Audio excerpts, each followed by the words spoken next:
The fluorescent buzz of the Gilded Spoon diner was a special kind of purgatory, a low, incessant hum that vibrated behind Amelia Foster's eyes, threatening to crack her composure like a cheap plate. It was 9 p.m. on a Tuesday, the tail end of a 10-hour shift that had yielded a pathetic $63 in tips. $63 to stand against a mountain of debt that had its own weather system. Amelia, at 22, felt 102. Her life was a meticulously kept record of failures. The $58,000 in student loans for a master's in art history, a degree that felt more like a punchline with every passing day, was the headline. Her sputtering 2009 Toyota Corolla, which drank oil like a thirsty sailor, was the sub-header. And the final damning footnote was the eviction notice taped to her apartment door, its stark black letters a daily reminder that she was 30 days from being officially adrift. She was $100 short on this month's rent, a deficit as vast and uncrossable as the Grand Canyon. These tips weren't for coffee money. They were the sandbags holding back the flood. Foster, Table 4 needs a check, and the couple at 9 are staring at their empty water glasses like you personally insulted their ancestors, grumbled Frank, the manager. Frank was a man whose soul had been deep-fried in the same vat as the onion rings, leaving him perpetually greasy and bitter. "On it," Amelia mumbled, stretching her lips into a smile that felt brittle enough to shatter. Table 4 paid in exact change, no tip. Table 9 left $1 on a $60 check. Amelia's spirit shriveled a little more. Her gaze, as it often did, drifted to her only constant, the quiet gentleman at table 11. He was her regular, a fixture in the worn vinyl booth by the window. He came in 4 times a week, always ordered the same thing: black coffee and a single slice of rye toast, dry, and spent hours sketching in a small, leather-bound notebook.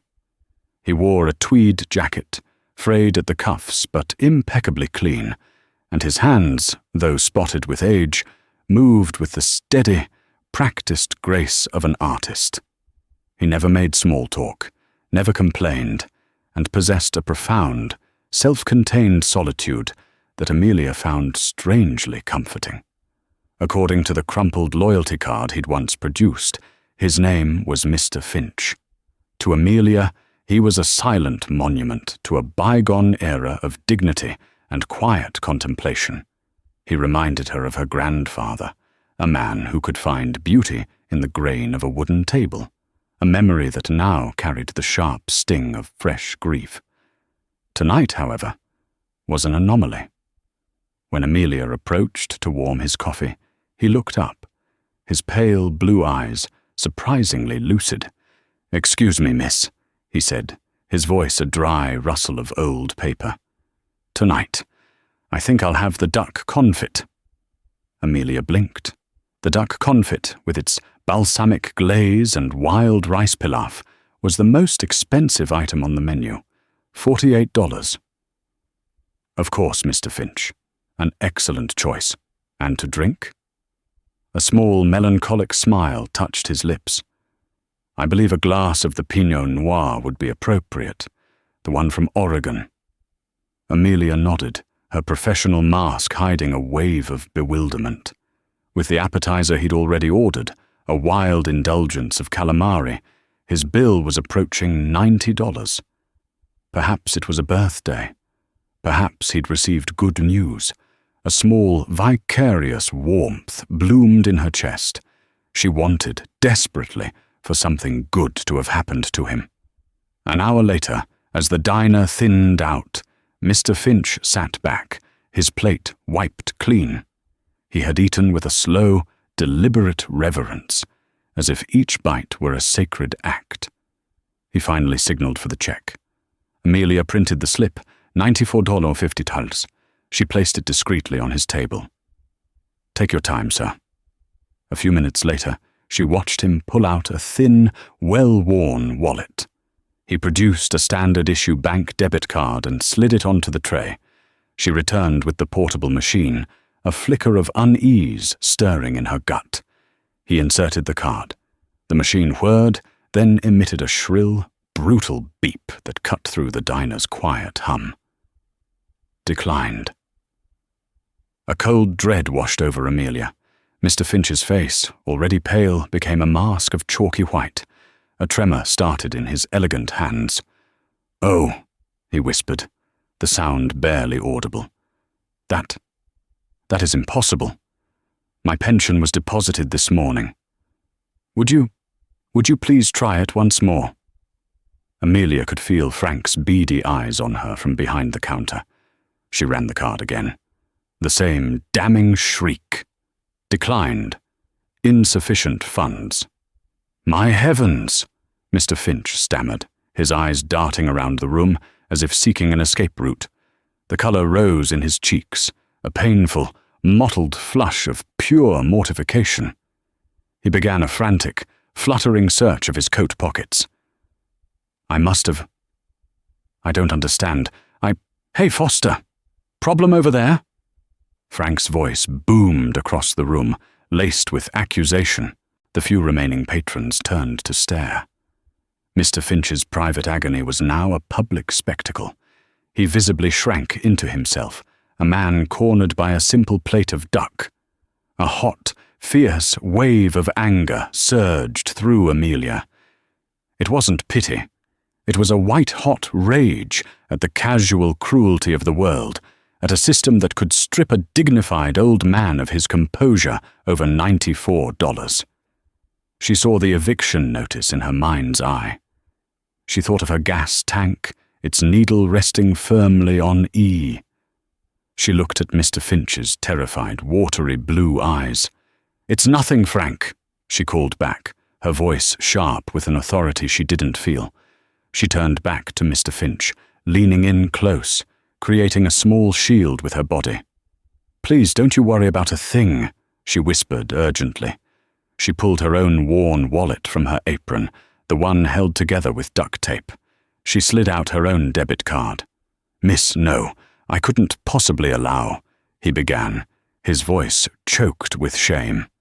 "Mr. Finch," she said, her tone firm but gentle, not looking at him as she tapped her card against the machine. "The Gilded Spoon has a new promotion. For our most loyal customers, once a year, dinner is on the house." The machine beeped once. Approved. She quickly printed the receipt, tore off the customer copy, and tucked the merchant copy deep into her apron pocket. "You're all taken care of, sir," she said, her voice impossibly bright. "Thank you for being such a wonderful regular. Have a beautiful night." Mr. Finch didn't move. He simply stared at her, his gaze intense. For a full 10 seconds, he just looked, and in his eyes, she saw a universe of sadness, but also a flicker of profound, soul-deep gratitude. It was more than thanks. It was a form of recognition, as if he were seeing not just a waitress, but the very core of her. He gave a single sharp nod, a gesture of immense dignity. He slowly rose, adjusted his tweed jacket, and walked out of the diner, leaving Amelia leaning against the booth, her legs trembling. The 94.50 debit felt like a physical blow. She was no longer just behind on rent. She was officially insolvent. "What was that about a promotion?" Frank snarled, appearing at her side. "The machine was glitching with his card." Amelia lied, her voice steady. "I figured it was better to comp it for a loyal customer than make a scene." Frank's eyes narrowed into suspicious slits. $94, Foster. That's coming out of your pay." "Fine," Amelia snapped, her composure finally cracking. "It's handled." She fled to the back, splashing her face with icy water in the cramped restroom. She had just committed an act of financial self-immolation to spare a stranger's feelings. As she stared at her tired, pale reflection in the cracked mirror, a single devastating thought echoed in her mind. That was the most idiotic thing I have ever done. The next morning broke grey and unforgiving. Amelia woke to the familiar, cold knot of financial dread in her stomach. Her bank account balance was a laughable 9.7 nut. The eviction notice on the door seemed to mock her with its silent, bureaucratic authority. Her act of kindness now felt like an act of profound stupidity in the harsh light of day. She was nursing a cup of watery instant coffee, trying to calculate the bus fare to a job she would likely lose soon anyway, when a sharp, authoritative rap echoed on her thin apartment door. It wasn't the landlord. He always shuffled. It wasn't a neighbour. This was a knock that expected to be answered. Peeking through the peephole, she saw a man who seemed to have stepped out of a different reality. He was in his late 60s, with a mane of silver hair swept back from a face that looked like it was carved from granite. He wore a charcoal suit, so exquisitely tailored it probably cost more than her entire education. In one hand, he held a sleek, black leather briefcase. He was an eagle in a pigeon coop. She opened the door, the security chain still latched. "Can I help you?" The man's eyes, the color of a stormy sea, assessed her in a single, sweeping glance. "Are you Miss Amelia Foster?" His voice was a low, resonant baritone, clipped and precise. "Yes. Who's asking?" "My name is Marcus Thorne. I am a senior partner at Thorne, Covington and Dunn. I was the personal attorney for Mr. Silas Croft. May I have a moment of your time? It is a matter of considerable urgency." Amelia's blood turned to ice. Thorne, Covington and Dunn. They were legal titans, the firm that represented the city's old money and corporate gods. She was being sued. The diner was suing her. Mr. Finch was some kind of elaborate con man, and she was the mark. "What is this about?" she asked, her voice a thin thread. Mr. Thorne's expression remained impassive. "It concerns a financial transaction that occurred last night at the Gilded Spoon Diner."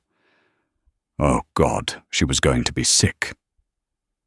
"It involves a Mr. Alistair Finch," Thorne continued. Amelia frowned, confused. "Finch? I thought you said your client was Silas Croft." "Alistair Finch was Mr. Croft's brother," Thorne clarified, a hint of weariness in his tone. "They were estranged." "May I come in?" Numbly she unlatched the chain. He stepped inside, and his presence seemed to shrink her tiny apartment, highlighting every crack in the plaster and every stain on the carpet. He remained standing, a pillar of bespoke wool in her world of particle board. "Miss Foster," he began, his gaze unwavering, "I am here to inform you that Mr. Alistair Finch passed away peacefully in his sleep late last night." Amelia gasped, her hand flying to her mouth. "What? No, he just had duck confit." "He had a long-standing and severe heart condition," Thorne stated, his tone factual, not unkind. His doctor had warned him against rich foods and wine for years. It would appear he chose to have one final, enjoyable meal. He was found this morning by his home health aide. That's horrible," Amelia whispered, sinking onto her worn-out sofa. The image of his sad, grateful eyes flashed in her mind. He had eaten his last supper alone, and she had paid for it. A wave of unexpected, profound grief washed over her. "Indeed," Thorne said, "which brings me to the purpose of my visit. Mr. Silas Croft, Alistair's brother, passed away 2 months ago." Amelia had heard of Silas Croft. He was a reclusive, legendarily ruthless real estate magnate who owned half of downtown. His death had been front-page news. "What does any of this have to do with me?" she asked, her head spinning. Silas Croft's last will and testament was unconventional, Thorne said, a flicker of what looked like wry exasperation in his eyes. He and his brother had not spoken in over 40 years, the result of a bitter family dispute. Silas, however, never stopped watching over Alistair from a distance. He knew his brother was a brilliant artist, but also a proud, impractical man who lived in poverty rather than ask for help. Thorne clicked open his briefcase. Silas believed his own children, Eleanor and Julian, to be, in his words, moral black holes, utterly devoid of character. He structured his entire $900 million estate as a test. He withdrew a thick, cream-colored envelope sealed with a heavy black wax CA. The entirety of his assets were placed into a blind trust. As the executor, I was given a single, peculiar instruction. Alistair's bank account was to be maintained with a balance of exactly $50. The debit card he used was flagged. The first time a transaction for over $75 was declined due to insufficient funds, it would trigger an alert to my office. The will stipulated that the first individual to resolve Alistair's subsequent public embarrassment with a significant act of unprompted, unrewarded kindness would become the sole arbiter of the Croft Trust. Amelia stared at him, her mouth agape. This wasn't happening. It was a bizarre fever dream. "Your payment of his $94.50 bill last night, Ms. Foster, was the trigger," Thorne said.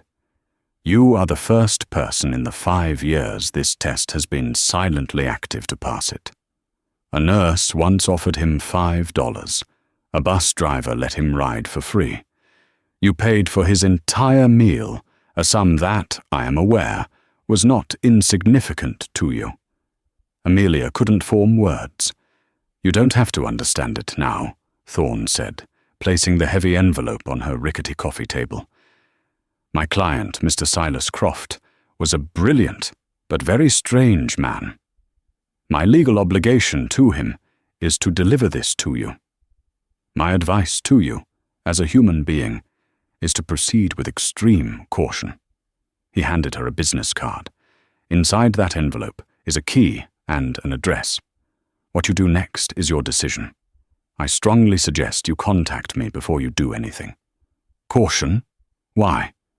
A new, harder glint appeared in Thorne's eyes. Silas Croft's children, Eleanor and Julian, were all but disinherited. They are currently engaged in a scorched earth legal campaign to have the will invalidated. They are not pleasant. They are not patient. And they are not yet aware of this codicil or of you. But they will be. Very soon. He gave a curt nod. "Good day, Miss Foster." He turned and left, the soft click of the closing door echoing in the sudden, deafening silence. Amelia was left alone, staring at an envelope that felt heavier than the entire city. For an hour, Amelia sat frozen, her cold coffee forgotten. This was a scam, a cruel, elaborate hoax, but the business card was real, its linen stock thick and embossed. Marcus Thorne. Thorne, Covington, and Dunn. Her trembling fingers finally reached for the envelope. The wax seal, bearing an intricate C, crumbled under her touch. Inside, just as he'd said, were 2 items. The first was a key. It was heavy, made of ornate, tarnished brass, with a complex, skeleton-style bit. The second was a single sheet of heavy parchment. Typed on it was an address. The Beaumont, 1884. Astor Place, Penthouse B. Amelia knew the Beaumont. It was a ghost of the Gilded Age, a magnificent pre-war limestone building downtown, now flanked by a vape shop and a discount shoe store. It was the kind of place you walked past 1,000 times without ever truly seeing. She called the only person in the world she trusted. "Sarah, you are not going to believe what just happened." Sarah Chen, her best friend and former art history classmate, arrived 20 minutes later with a box of donuts and a healthy dose of blistering skepticism. As Amelia recounted the story, Mr. Finch, the $94, the granite-faced lawyer, the key. Sarah's expression shifted from disbelief to wide-eyed shock. Amy, no.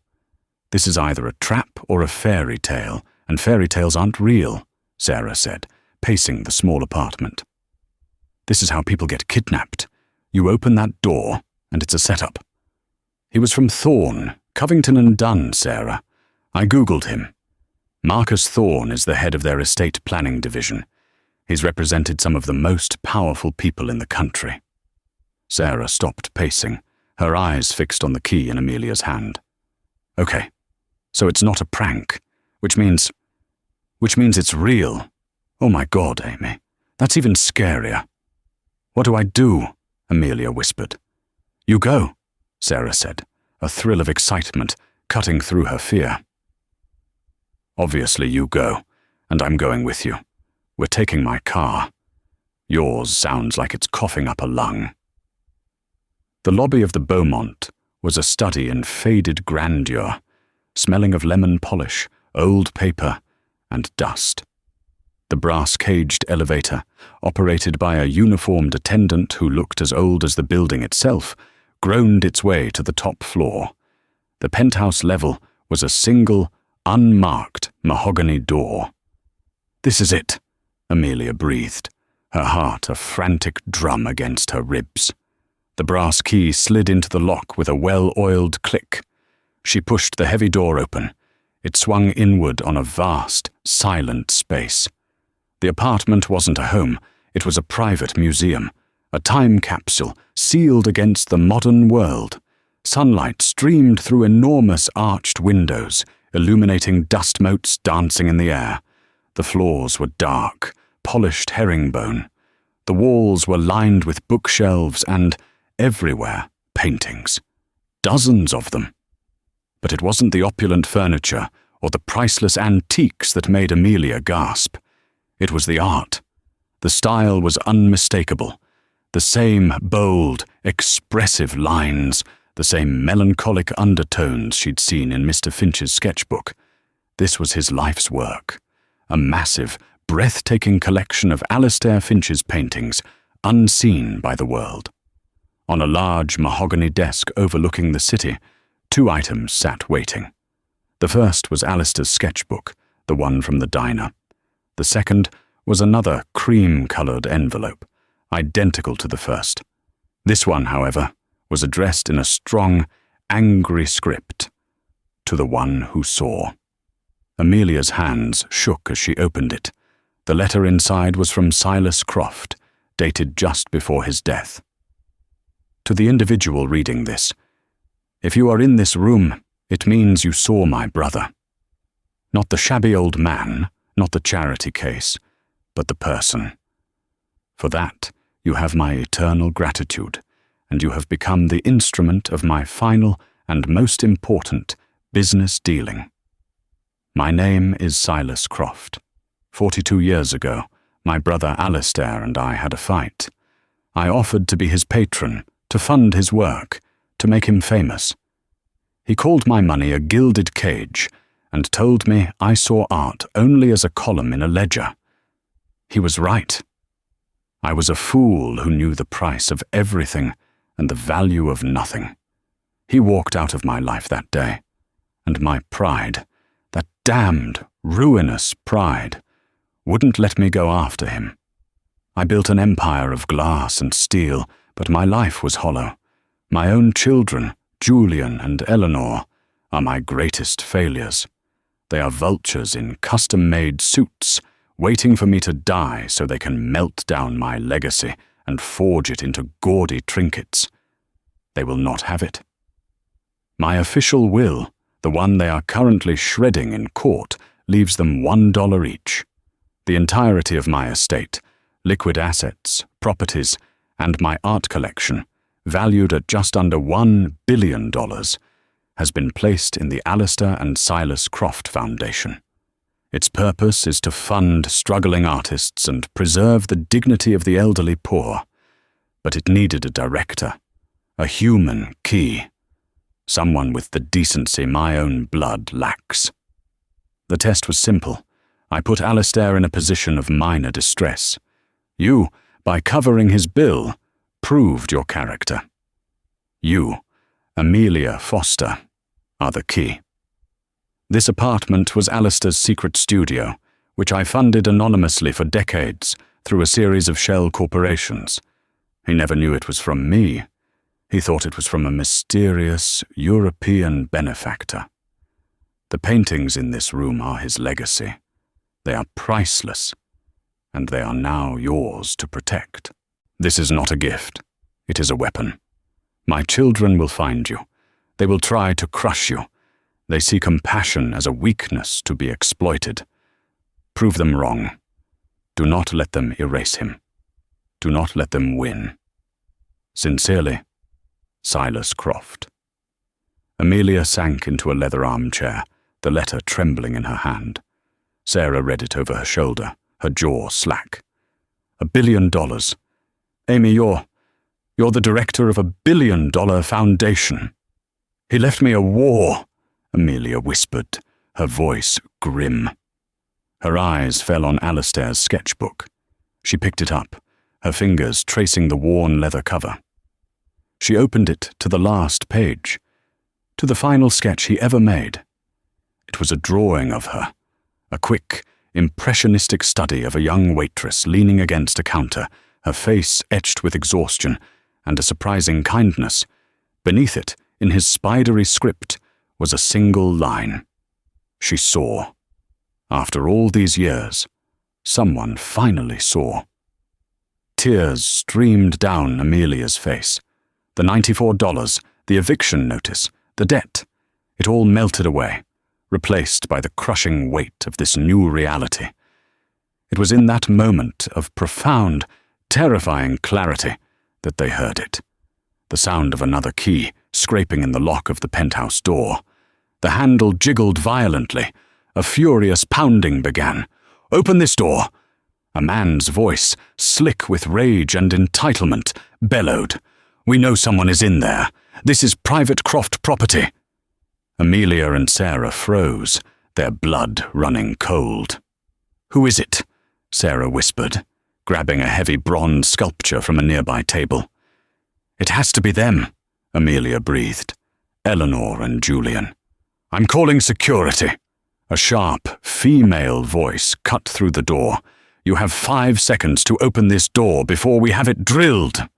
Amelia looked at the letter, at Alistair's sketchbook, at the portrait of her. "Do not let them win." She stood, walked to the door, and pulled it open.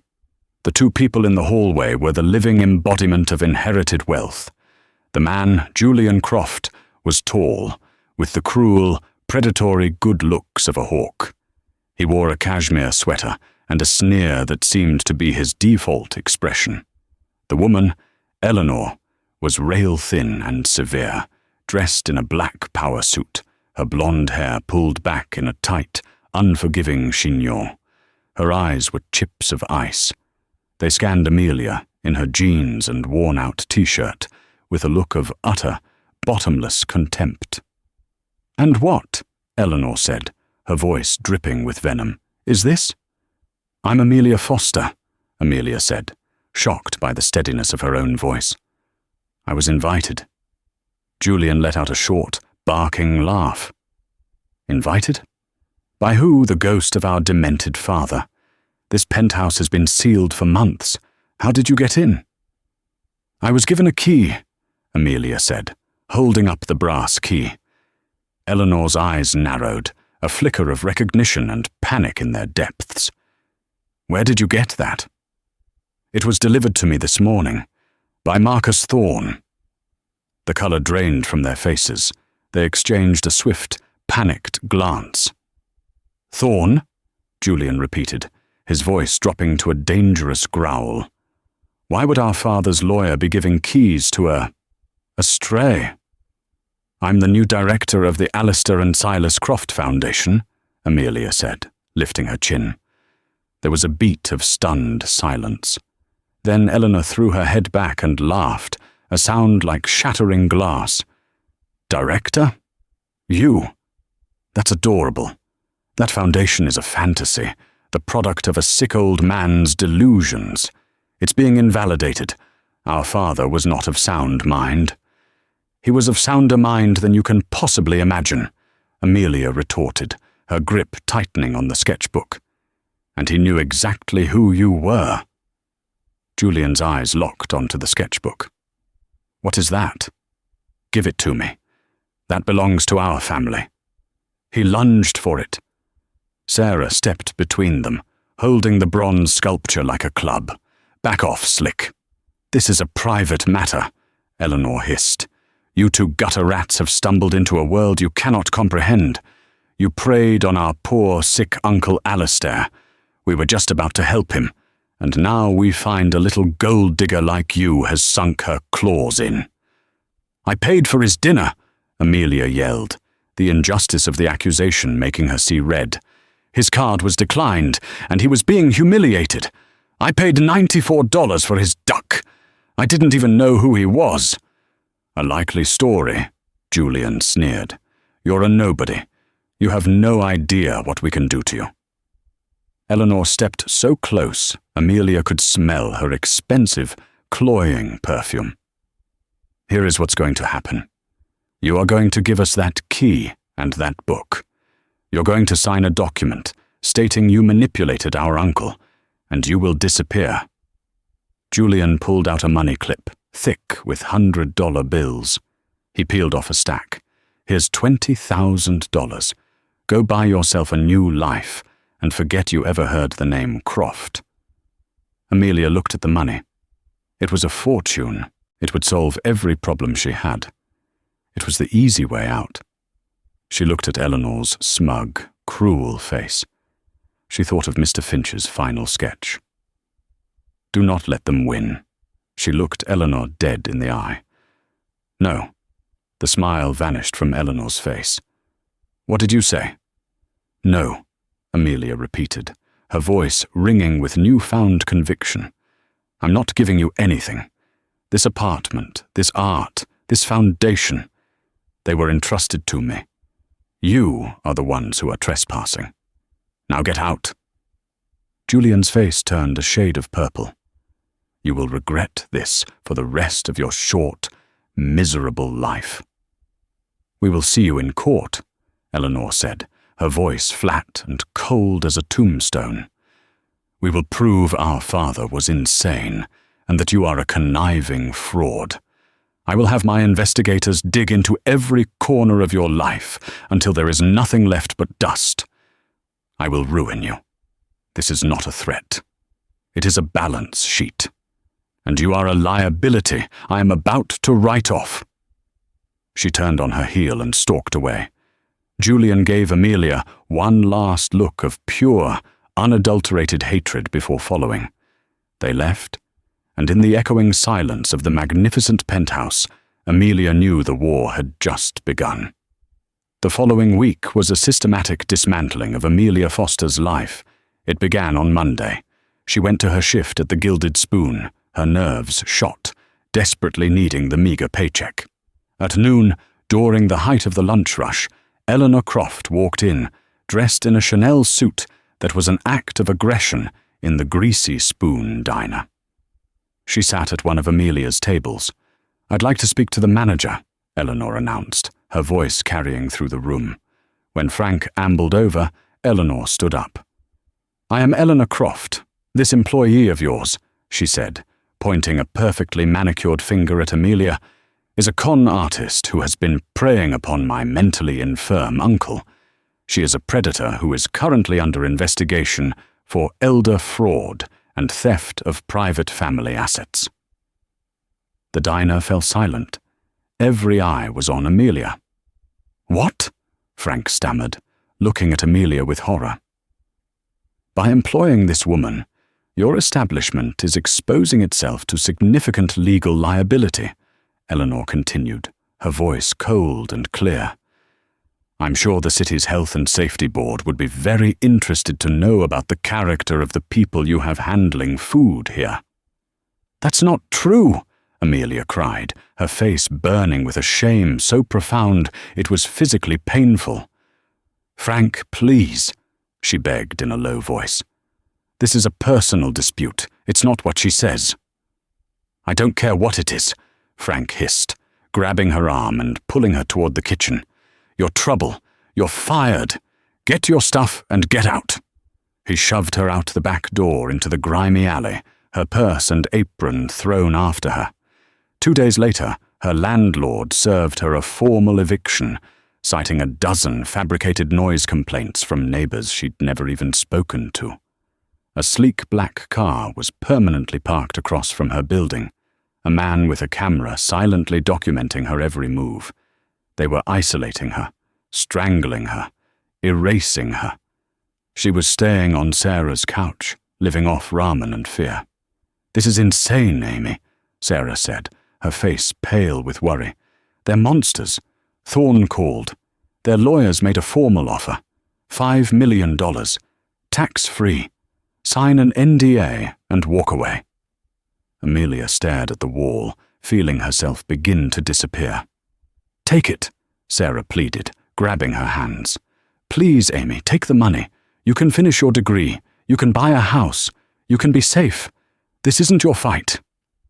$5 million. It was a life raft. It was the sane choice. She picked up Alistair's sketchbook, which she now carried everywhere like a holy relic. She flipped through the pages, through the beautiful, lonely cityscapes, the portraits of strangers on the bus, the studies of light falling on a cracked sidewalk. He saw beauty where no one else thought to look.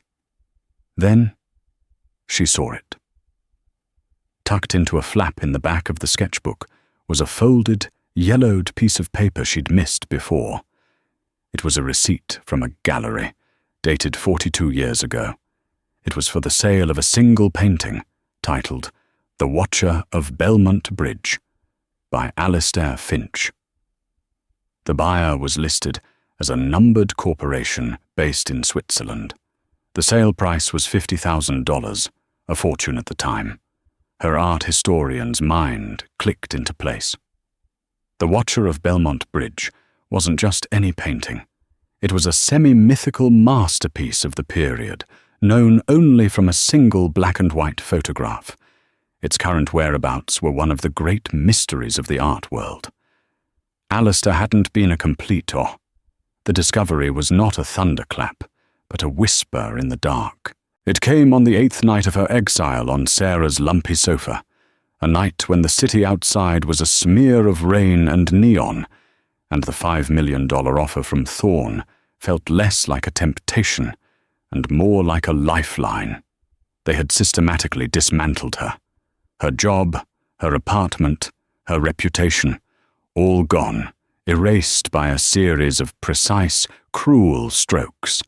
Anonymous online reviews appeared, painting her as a thief and a grifter. Her student loan provider, previously content with her meager monthly payments, suddenly declared her in default, threatening legal action. It was a war of 1,000 cuts, and Amelia was bleeding out. She had been staring at the sketchbook for hours, the scent of old paper and graphite a strange comfort. It was the only tangible piece of Alistair she had. She wasn't looking for a clue anymore. She was simply communing with the ghost of the man she'd inadvertently set this all in motion for. His lines were so certain, his vision so clear, even when depicting the loneliest corners of the city. He saw the world, and she, in turn, was trying to see him. The notations were a maddening puzzle, a jumble of letters, numbers, and symbols scribbled in the margins of his sketches. BV42 71500 Hap, S-Corp 9.11 205 As. She'd assumed they were catalogue numbers, artists' notes on perspective or colour, but her art historian's brain, the part of her that felt like a colossal waste of money and time, began to stir. It recognized the ghost of a pattern, a cadence. It wasn't an artistic code. It was clerical. It was a ledger. Her heart began to pound a slow, heavy rhythm. The receipt. The one for The Watcher of Belmont Bridge. It listed the buyer as Bellevue Ventures AG, a Swiss corporation. BV. Her breath caught in her throat. She scrambled for her laptop, her fingers flying across the keys, diving into the arcane world of European art holding companies from the 1970s. For hours she fell down a rabbit hole of encrypted archives and financial history forums, fueled by lukewarm coffee and a rising, desperate hope. And then she found it. A footnote in a doctoral thesis on post-war art patronage, a mention of a cipher, a simple substitution code used by dealers to track payments and provenance discreetly, away from the prying eyes of tax authorities and rival galleries. It was a language of secrets. With trembling hands, she began to translate. BV 42, 7 and 1500. Bellevue Ventures, the 42nd year, the 7th month, 1500 Swiss francs. Escorp, Mon 11, Turu 24, Silas Corp, the 9th year, after BV was dissolved and its assets moved, the 11th month, $2,250. Page after page it was the same, a meticulous, unbroken record of payments stretching back over 4 decades. It wasn't the sketchbook of a pauper. It was the secret account book of a man whose life was a long, silent, funded commission. They wanted to erase him. They wanted to frame him as a pathetic charity case, a mentally infirm vagrant whose legacy was nothing more than a burden, because if Alistair was nothing, then Silas's obsession with him was madness, and if Silas was mad, the will was void. It was all connected. They weren't just erasing Alistair, they were erasing the one act of love that defined Silas's hollow life. They're not just trying to make him invisible, she whispered into the silent apartment, the words tasting of revelation. They're trying to make their father's love for him invisible, because it's the one thing he never gave them. Sarah, woken by the frantic typing, stood in the doorway rubbing her eyes. Amy? What is it? Amelia looked up, and for the first time in days, the fear in her eyes was replaced by a cold, hard fire. It's my thesis, she said, her voice clear and steady. And I'm ready to defend it. She picked up her phone, the screen illuminating her determined face. I'm calling Marcus Thorne. Tell him the offer is rejected. Tell him we're not just going to court. We're going to give a lecture. The courtroom was a theater of quiet violence. The air was chilled, sterile, smelling of old paper and fear. Amelia sat beside Thorne, her hands clasped so tightly in her lap, her knuckles were white.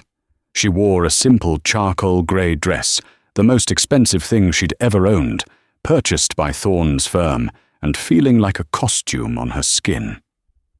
Across the aisle, Eleanor and Julian Croft were flanked by a phalanx of lawyers who moved with the fluid, predatory grace of sharks. Eleanor met Amelia's gaze and offered a thin, bloodless smile that promised utter annihilation. Their lead counsel, a silver-haired man named Sterling, was a maestro of character assassination. He wove a narrative of Amelia's life that was technically true in every detail, yet a profound and monstrous lie. He spoke of her $58,000 in student debt, not as a burden, but as a motive. He described her eviction, not as a tragedy, but as the desperate act of a cornered animal. He painted her $94 act of kindness as the brilliant opening gambit of a master manipulator. Look at her, Your Honor, Sterling purred, his voice a silken weapon. A woman drowning in failure, who saw in a confused, lonely old man not a human being, but a lottery ticket. She didn't see a person. She saw a mark. When it was Thorne's turn to call his witness, he simply said, "The defense calls Amelia Foster to the stand." A collective gasp went through the courtroom. Julian smirked. This was what they wanted, to get her on the record, to tear her apart under cross-examination. As she walked to the stand, her legs trembling, she could feel Eleanor's icy gaze dissecting her. But when she sat down, and looked not at the lawyers but at the judge, a formidable woman whose expression revealed nothing. A strange calm settled over her. This was no different from defending a thesis. The facts were her shield. Thorne began gently, establishing her credentials, her master's degree, her passion for the hidden stories art could tell. Then he led her to the sketchbook. Ms. Foster, the plaintiffs contend that this is the rambling diary of a failed artist. What did you find it to be? Amelia took a deep breath, holding the worn leather book in her hands. I found it to be a 42-year testament to a broken but profound love, she began, her voice quiet, but carrying in the rapt silence. She explained the receipt, the Shell Corporation, the cipher. She walked the court through the ledger, entry by entry, showing the unbroken chain of financial support, disguised not as charity, but as the slow, steady payment for a single masterpiece. Silas Croft didn't give his brother handouts, she said, her voice gaining strength. He created a fiction. He became an anonymous Swiss benefactor, the kind of discerning European patron Alistair, in his pride, could accept money from. He wasn't giving Alistair charity. He was commissioning his life. He was paying his brother every month for the privilege of him simply continuing to be an artist in the world. Sterling objected, calling it speculation, fantasy. It is not speculation, Your Honor, Amelia said, turning to him, her eyes flashing. It is art history. It is textual analysis. The plaintiffs want you to believe this is a story about money and madness. They are wrong. This is a story about value. Silas Croft, a man who could quantify the worth of anything, spent half his life trying to solve the value of his brother's soul, and he concluded it was priceless. She looked directly at Eleanor and Julian. The test at the diner, it was never about finding a kind person. It was about finding a person who could see value where it wasn't obvious. Someone who could look at a shabby old man and not see a liability, but a person of inherent worth. The same way Silas looked at Alistair's art. Your father didn't disinherit you because he was insane. He disinherited you because, for your entire lives, you failed his only test. You never once learned how to truly see. The courtroom was utterly still. Julian's face was a mask of thunderous rage. But Eleanor was something else. Her perfect cold composure had cracked. For the first time, she looked not angry, but hollowed out, devastated. Amelia hadn't just defeated her legal argument. She had articulated the great, unspoken tragedy of her life. Her own father had seen more value in a stranger's fleeting kindness than in a lifetime of his daughter's ambition. It was into that ringing silence that Thorne played the video deposition.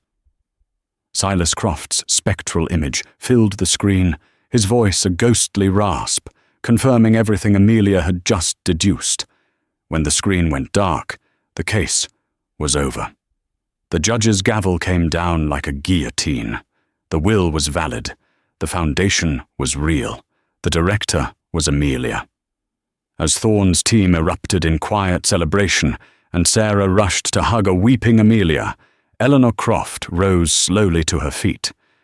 She didn't look at her lawyers or her fuming brother. She looked only at Amelia. Her eyes were not full of hatred anymore. They were voids, black holes of a grief so profound it had burned past fury.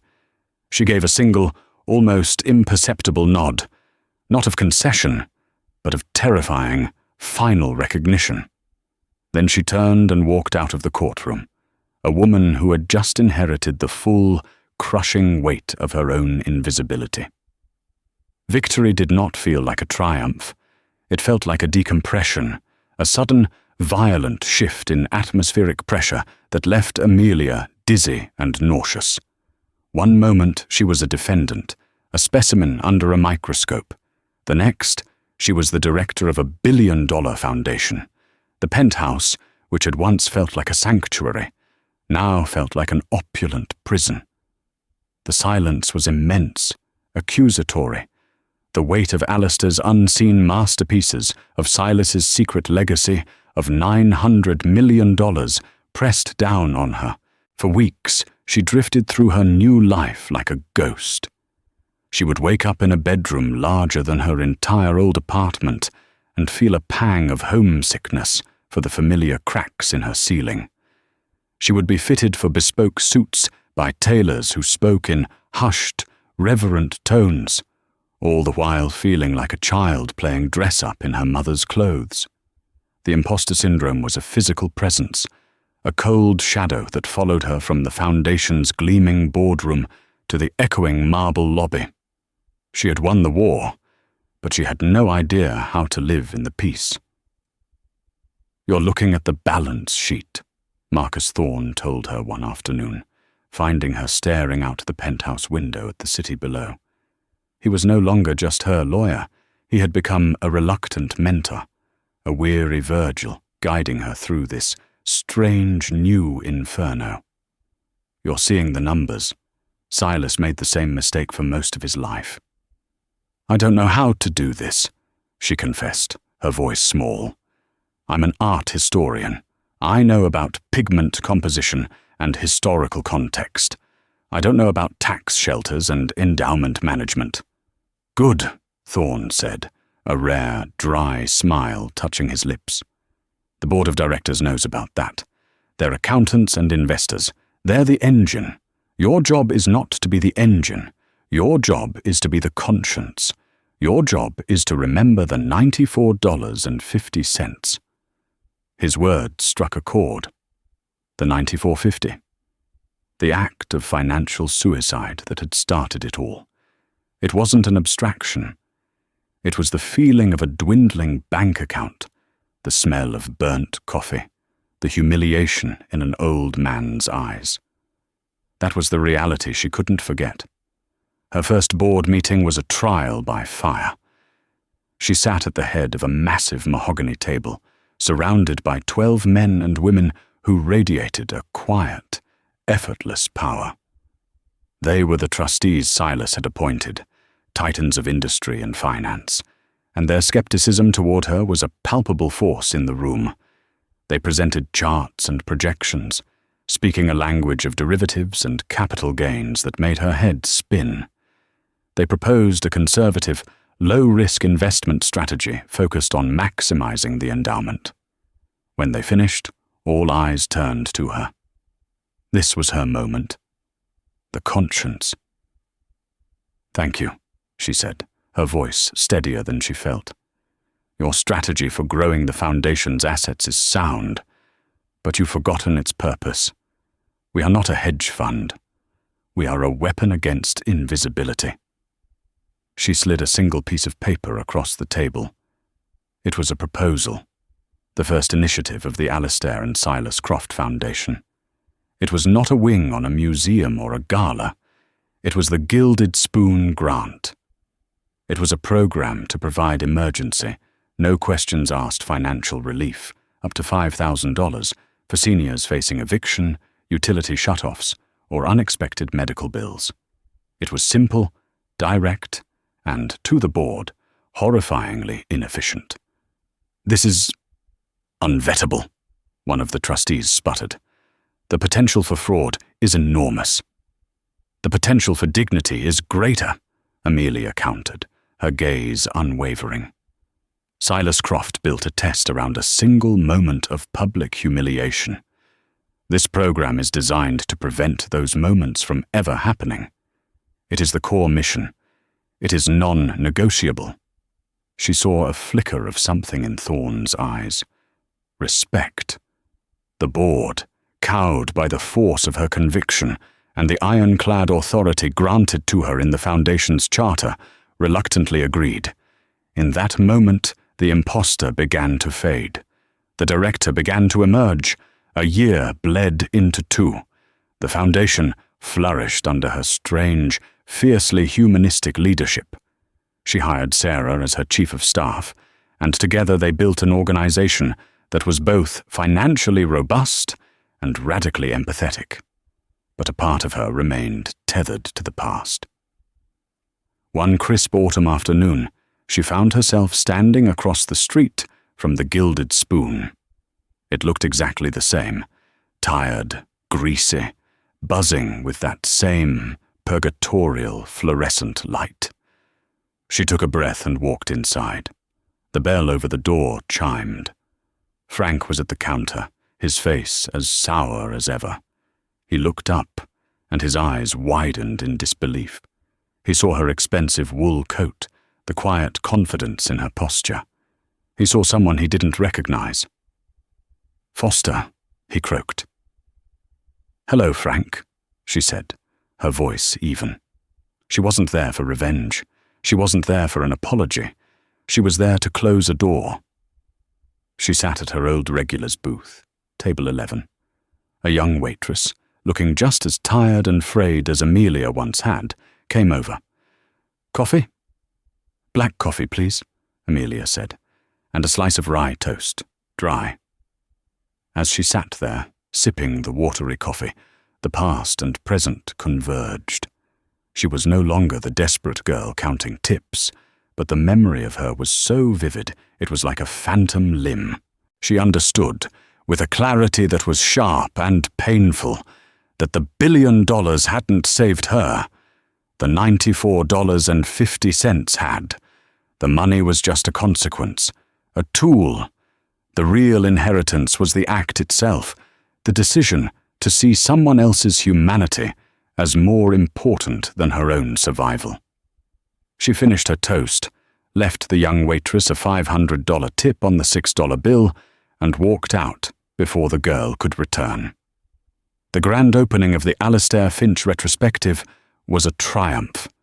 The art world, which had dismissed him as a footnote, was now hailing him as a lost master. The gallery was packed with critics, collectors, and the city's elite. At the center of it all, illuminated like a holy relic, was the Watcher of Belmont Bridge. Amelia stood in a quiet corner with Thorne, watching the crowd. She saw them looking at the paintings, but she also saw them looking at the little brass plaques beside them, checking the estimated values, murmuring about auction records. "They see the price," she said quietly to Thorne. "They still don't see the value." "Some don't," he conceded, his gaze drifting to a young art student standing before a small, somber painting of a rain-slicked alley, her face rapt with emotion. "But some do, and that, I believe, is the entire point." He looked at Amelia, his expression softer than she had ever seen it. Silas was a difficult man. He believed the world was a brutal, transactional place. His will, it wasn't just a test for you. It was a wager against his own cynicism. He bet that a single, unrewarded act of decency could exist. You were his winning ticket, Miss Foster. The title still felt strange. "Amelia," she corrected him, a small smile on her face. Her gaze fell upon Alistair's final sketch, framed and hung in a place of honor near the exit. It was the drawing of her, the exhausted waitress, her face a mixture of kindness and despair. Beneath it, the spidery script, she saw. After all these years, someone finally saw. The inheritance had never been the money or the power. It was the burden and the privilege of sight. It was the duty to look for the Alastair Finches of the world, for the people sitting alone in corner booths, for the invisible souls whom society had written off. Silas Croft had given her a weapon, and she had turned it into a lens. Through it, she was teaching a small corner of the world not just how to look, but how to see. And in a life that had begun in the shadows, Amelia Foster was finally learning how to bring the light.